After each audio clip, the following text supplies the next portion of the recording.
Tes. Oke. Halo semua, salam kenal. Kembali nama aku Josian Diko Syafatiawan, NPM 19063568286, mahasiswa Teknik Mesin UI 2019. Oke, jadi di sini aku akan menjelaskan bagian programming dari tugas perancang yang tim kami buat selama 1 semester kemarin. Nah, dalam topik ini aku akan membahas 5 hal. Yang pertama adalah penjelasan secara umum 3 transmisi data yang kita sudah buat dan kita sudah uji. Setelah itu yang kedua kita akan bahas mengenai transmisi ESP to ThinkSpeak. Yang ketiga kita akan bahas transmisi ESP to ESP. Dan yang keempat ESP LoRa to ESP LoRa. Dan yang terakhir kelima kita akan bahas mengenai kalibrasi MP135. Kita mulai dulu dari yang pertama, 3 transmisi data. Oke, jadi mungkin sudah terlihat jelas di agenda ini juga. Ada 3 transmisi data yang kita pakai. Pertama itu adalah ThinkSpeak. Jadi di transmisi pertama kita hanya menggunakan satu ESP8266, lalu kita koneksi ke internet melalui WiFi. Nanti data akan dikirim ke internet lalu ditampilkan secara real time melalui website ThinkSpeak. Nah, kelebihannya adalah sistem ini tergolong sangat simpel, sangat mudah, dan cukup berhasil, hasilnya cukup baik.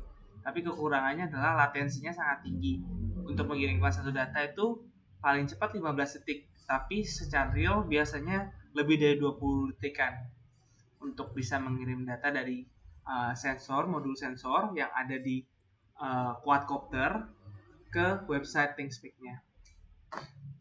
Oke, itu yang pertama. Yang kedua adalah ESP to ESP. Mungkin aku akan tunjukkan. Oke, jadi ini ESP yang kami maksud. Ini ESP8266.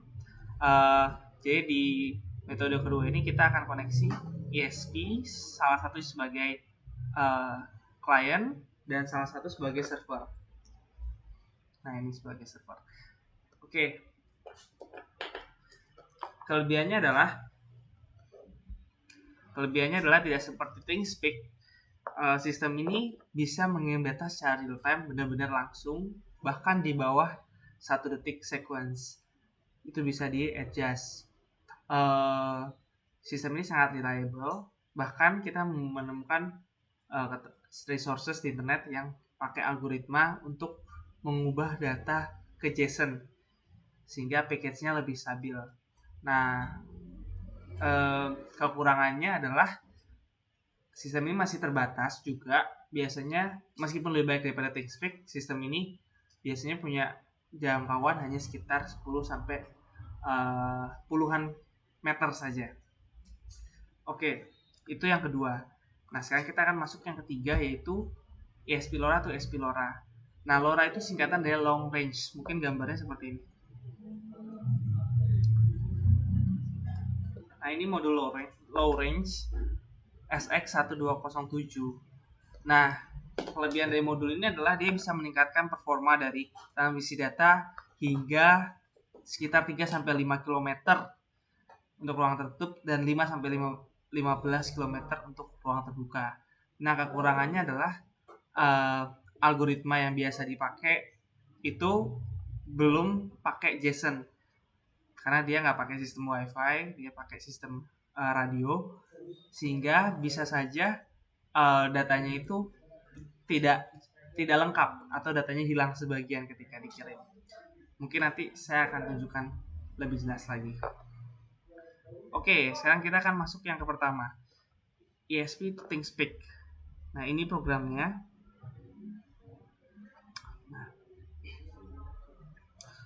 Oke, ThinkSpeak itu apa? ThinkSpeak itu adalah salah satu software yang dikembangkan oleh MathWorks untuk mempermudah pelajar mempelajari IoT. Jadi di sini modul kita ESP8266 harus connect ke WiFi yang ada internetnya. Nah, di sini kita misalnya pakai WiFi dari CCIT. Nah, ketika sudah koneksi WiFi, maka nanti data tersebut akan dikirim.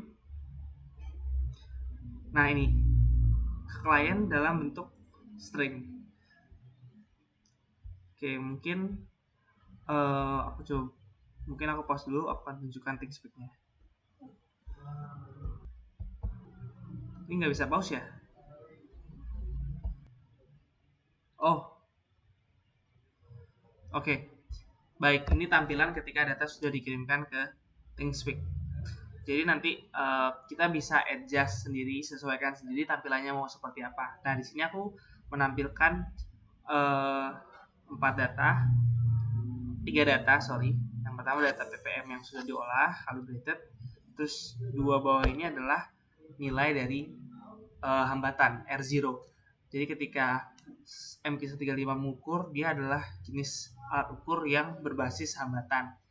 Nah, hambatan itu sangat berpengaruh terhadap nilai air quality-nya. Jadi ini yang sudah dikalibrasi, yang sudah di smooth sama yang belum di smooth. Oke. Kira-kira seperti itu. Kita lanjut ke sistem kedua. Oke, sistem kedua kita menggunakan ESP8266, ESP8266. Oke, mungkin aku tunjukkan lagi. Di sini aku di tangan kiriku ada ESP8266 sebagai server. Jadi ada sensor di sini. Ini sensor MP135 yang kita pakai. Nanti sensor ini akan mengirimkan data ke ESP dan dia akan secara wireless mengirimkan data ke ESP8266 lain. Nah, ini. Nah, ESP ini dia akan connect ke komputer dan baru kita bisa olah datanya. Oke, coba sekarang kita review programnya.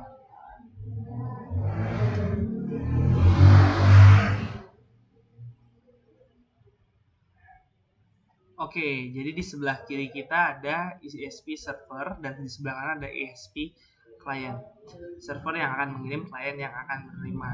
Nah, secara umum cara kerjanya adalah dia akan membuat koneksi WiFi antara dua ESP. Makanya di sini kita melihat ada SID dan password. Nah, ini teman-teman bisa setup juga di bagian atas. Nah, setelah setupnya jelas, nanti dia akan mengirim data ke tujuannya ya, ke hostnya lewat HTTPS.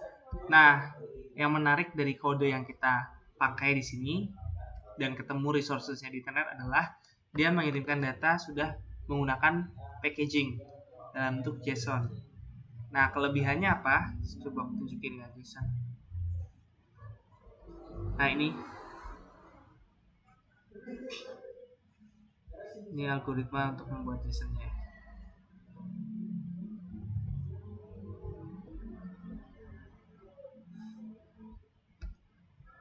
Oke, jadi ketika kita mengirim data secara langsung tanpa di package, data itu bisa berubah bentuk atau berubah makna. Misalnya, kalau kita punya sebuah nilai yaitu 123,45, karena kesalahan sensor atau kesalahan transmisi, nilainya itu bisa hilang. Jadi 1, 2, blank, blank, 5.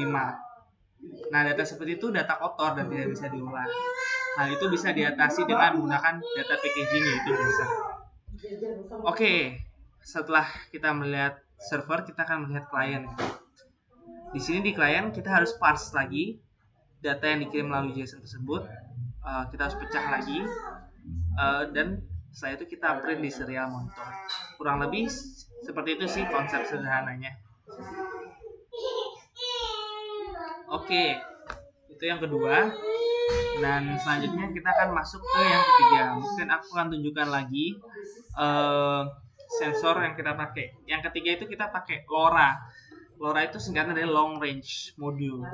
Nah,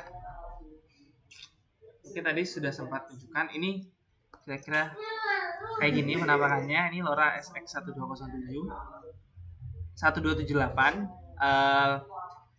Jadi dengan menggunakan ini dia bisa mengoptimasi jarak terutama ya dari transmisi data. Ini untuk transmitter dan ini untuk receivernya. Sorry. Oke, coba sekarang kita review codingnya.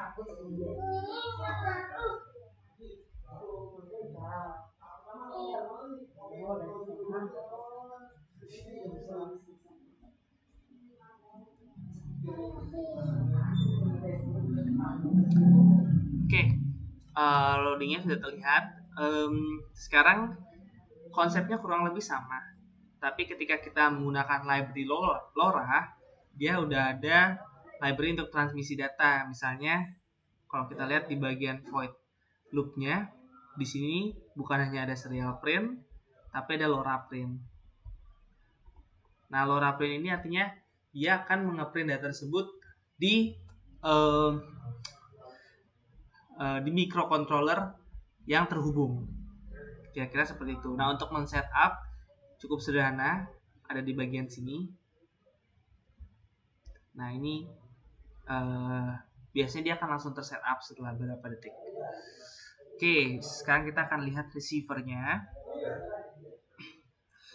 Nah, di receiver pun juga ada built-in function yang mempermudah proses penerimaan data. Ini aku kuningin, ada LoRa receive dan LoRa unreceive.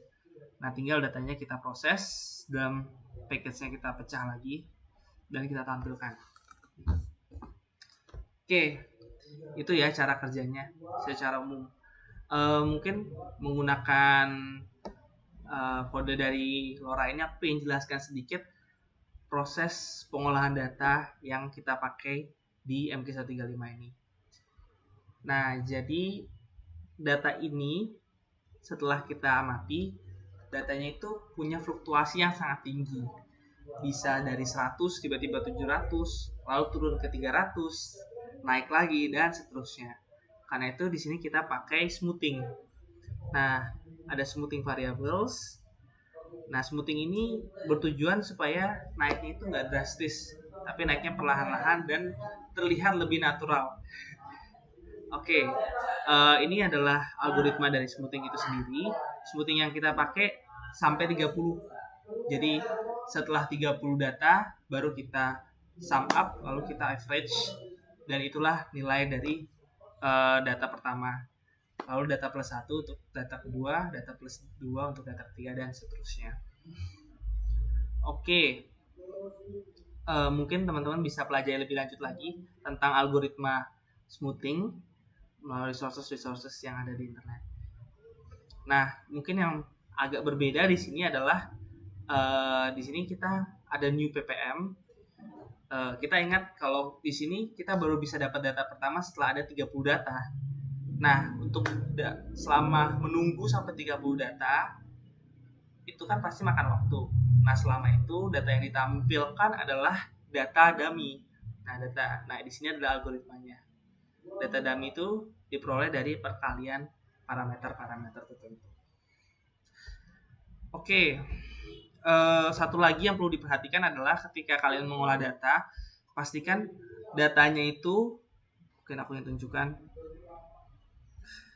Oke, oh ini dia. Nah, datanya itu adalah data yang dipisahkan oleh koma. Jadi misalnya ada variabel new ppm, koma, air quality, koma, MQ average, koma, dan seterusnya. Mengapa ini penting? Karena kita akan menggunakan akuisisi data menggunakan CSV, file CSV. Bisa pakai Excel, bisa pakai jenis-jenis lain, putih dan lain-lain. Nah, data itu bisa dipisahkan, di separate jika ada komanya. Kan koma separated values ya. Oke. Selanjutnya kita akan masuk ke pembahasan kelima, bagaimana caranya kita bisa mengkalibrasi MQ135. Oke, mungkin aku akan buka library dari MQ135. Nah, ini ada MQ135. Nah, MQ135 ini dia bekerja berdasarkan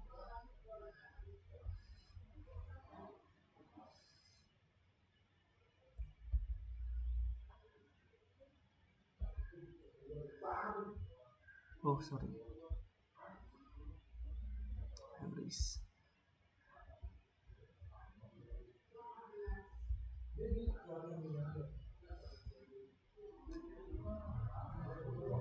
Oke.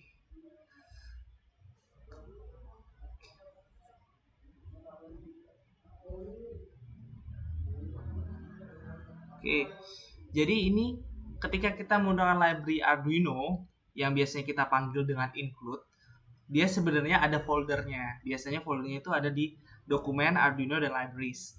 Nah, cara kerja sebuah kode memanggil program libraries itu menggunakan biasanya file dengan jenis .h atau .cpp.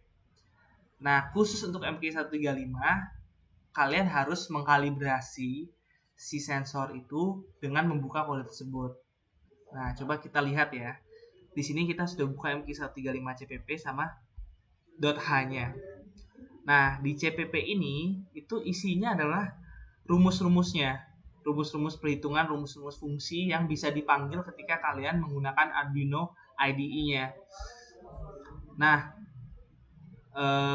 tapi variabel-variabelnya itu ada di mk.h. mk135.h. Nah, kalian bisa lihat dari pembuatnya dikatakan kalau perlu ada kalibrasi untuk nilai CO2. Ini aku kalibrasi terakhir kemarin ya, jadi ini Desember ya. Nanti teman-teman bisa cek data-data terbaru juga. Perlu kalibrasi untuk level CO2 atmosfer 1, yang kedua adalah R0, dan yang ketiga adalah air load. Nah, ini gimana cara nyarinya?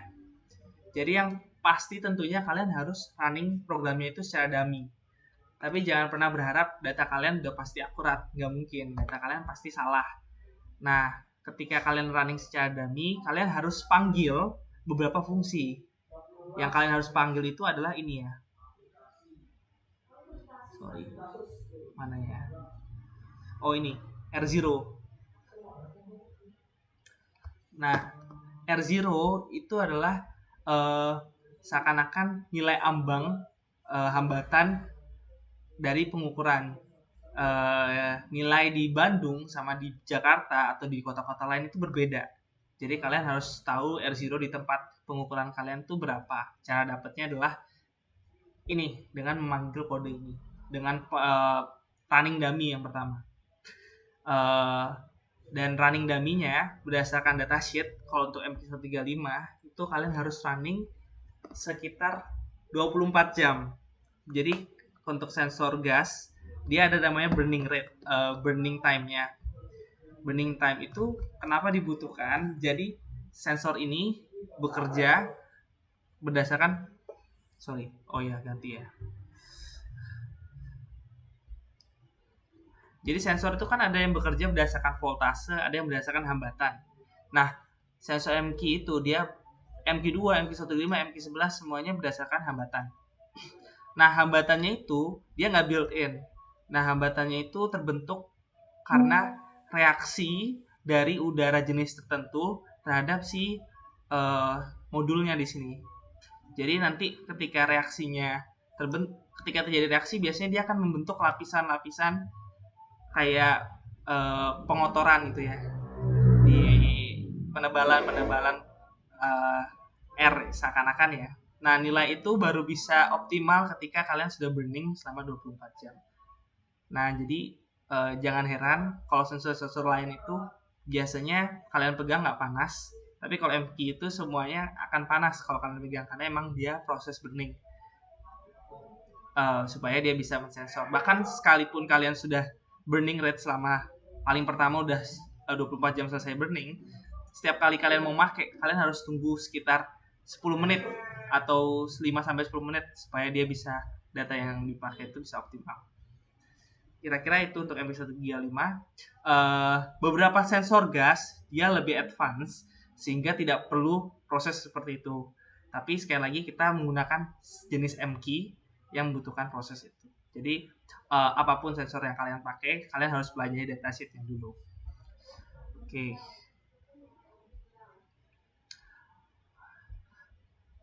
Oke, setelah kalian dapat nilai R0-nya, kalian dapat nilai rata-rata R0-nya, kalian perlu masukkan di sini nih. Nah, di sini 15,86 artinya 15 kilo ohm. 15 kilo ohm. Kalian ubah satu lagi air load. Nah, air load ini kalian harus cari tahu manufaktur MK135 kalian. Di Indonesia manufakturnya itu biasanya air load-nya itu adalah sorry. Oke, jadi biasanya kalian bisa baca airload itu ada di sini. Di sini ini sensor ya. Nah, di baliknya itu di sini ada resistor yang dipakai, ada 3. Nah, airload itu ada di bagian tengah. Sekali lagi, kalian harus baca datasheet, makanya penting untuk mempelajari datasheet. Nah, di sini airload-nya adalah 102. 102 itu maknanya 10 kilo ohm. Sorry. 1 kilo ohm, maaf. 1 kilo ohm. 1 kilo ohm. Jadi kalian harus ubah airload di sini jadi 1 kilo ohm. Nah, defaultnya itu 10 kilo ohm. Jadi kalau kalian baru install library MQ135 itu pasti salah kalau kalian pakai sensor ini. Jadi kalian harus ubah. Tiap sensor beda. Tiap sensor bisa jadi beda.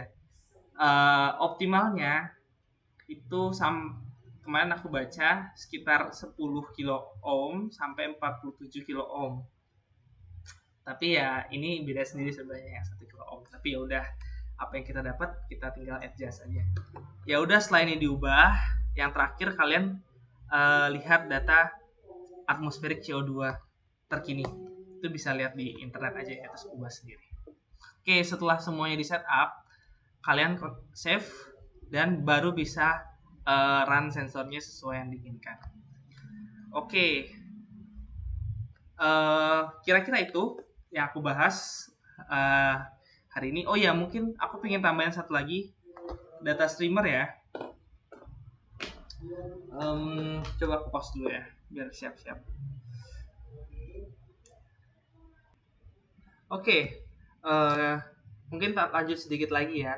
Habis ini kita bakal trial gimana cara kita bisa streaming data dari si USB ke komputer atau dari si MQ135 wireless ke komputer. Oke, jadi kita bakal pakai Excel. Kita bakal pakai Excel karena pasti teman-teman semua punya. Nah, Excel itu sebenarnya sangat superior. Dia punya add-ins sendiri untuk data streamer. Nah, di sini teman-teman bisa cek di bagian settings, options, terus kalian bisa aktifkan di sini com add-in. Mungkin di sini udah posisi on, biasanya teman-teman punya itu dalam posisi off. Oke, setelah selesai kalian aktifkan data streamer kalian, nanti akan muncul tab baru di paling kanan yaitu data streamer. Oke, kalau udah siap, kita akan coba konekin ini. Kita akan coba konekin modul yang ada di transmitter ke laptop kalian. Aduh, lepas lagi. Di mana ini? Oh, ini ground. Oh, tapi sebentar ya. Oke, di sini aku masukin ke COM7. Pakai USB. Oke.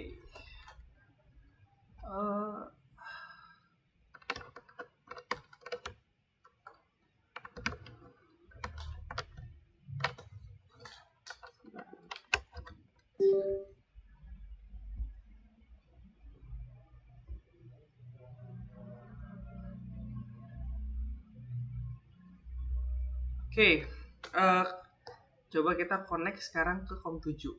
Biasanya kan langsung terbaca. Oops.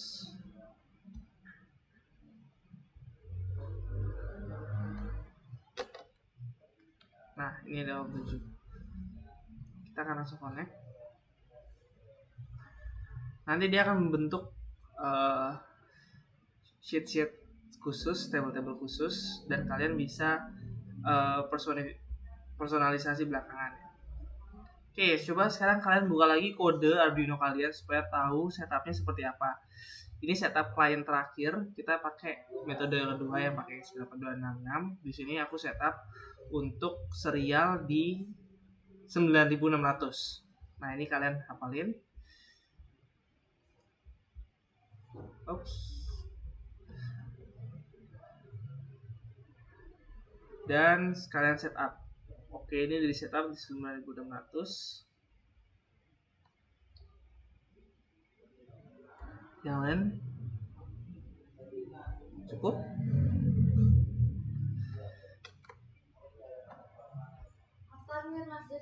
Oke, mari. Habis itu kalau udah semua tersetup, kalian start data. Biasanya ada sedikit error. Nah, kalau error kalian bisa reset tombolnya atau reset ESP-nya. Ada tombolnya biasanya di Arduino. Kalau kalian pakai coding yang di-share, si transmitter itu mengirim data jika lampunya berkedip. Oh, oke. Udah kirim ya. Nah, ini kalian bisa ubah supaya lebih enak. Kita ubah setupnya supaya di atas ya. Oops.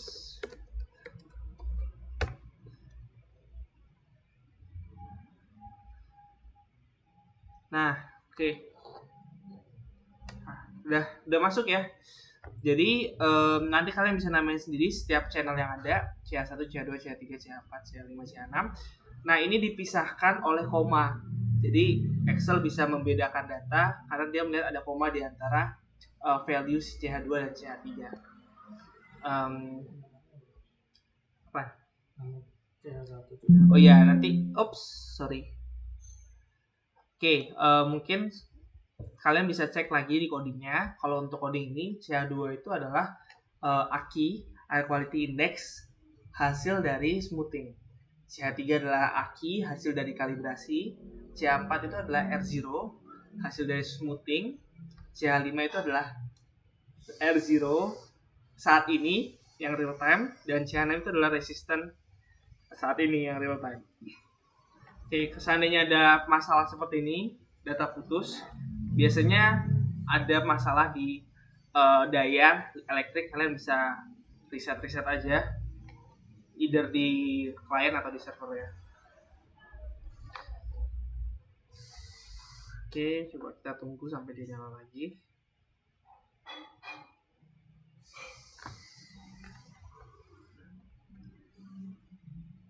Oke, seperti itu ya teman-teman. Tadi aku klik reset di kedua ESP sehingga dia bisa connect lagi. Biasanya kalau transmitternya connect ke sumber daya yang reliable, dia nggak akan putus-putus. Oke, I think that's it.